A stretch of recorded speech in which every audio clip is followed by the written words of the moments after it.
Jeeper, c'est l'histoire d'une aventure déjà d'une femme et de son mari au moment du rachat. On l'a repris en 2009, c'est une maison qui avait 60 ans d'existence, plutôt avec un standard classique très bien fait, avec la famille Goutan qui était derrière.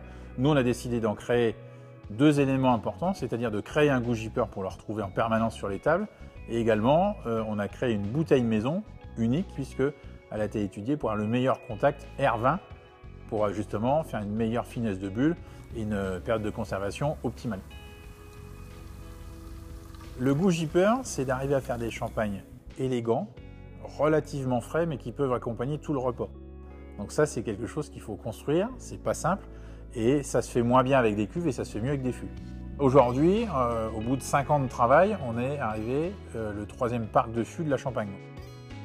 Sur les petites dimensions, c'est-à-dire ce qu'on appelle les 228 litres, il y en a 1000, et on a également des pièces qui font 600 litres, là où on en a 200. Dans les petits fûts, on garde des blancs qui viennent des autres crus et des assemblages des années précédentes qu'on fait vieillir, et dans les plus grosses pièces, là, on travaille des premiers crus et des grands crus, où là, on fait de la vinification.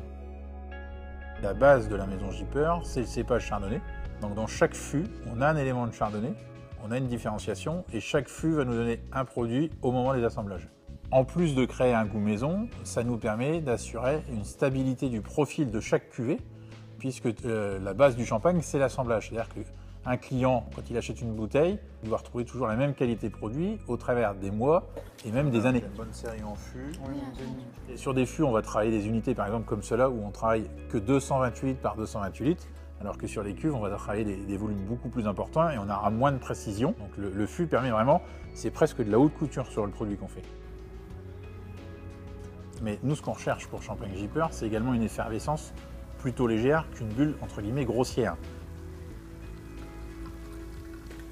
L'avantage des fûts, ça nous permet d'avoir des bulles beaucoup plus fines, puisque les fermentations derrière vont être beaucoup plus longues, beaucoup plus adaptées, et c'est toute la force du fût. Alors, quand on achète une bouteille de Champagne Jeeper, on a au minimum la garantie d'avoir 25% de vin de réserve qui ont été élevés en fût. Comme par exemple sur le grand assemblage qui est élevé sous amiral de la maison, qui représente 70% des ventes. Et ensuite, plus on monte dans la gamme, plus on a travaillé les fûts. Et si on va sur le blanc de blanc, on monte jusqu'à 55-60% de vin élevé, voire vinifié en fût, en fonction des crus. Donc là, on est vraiment sur des produits d'un standard supérieur. Et sur les rosés, on a même une partie des vins qu'on utilise pour la coloration, c'est-à-dire les vins rouges, où là, on vinifie également en fût. On a du mal à se comparer aux autres, puisque nous, on est d'une taille plus restreinte, où on est vraiment dans la haute couture. On ne cherche pas à faire des millions de bouteilles.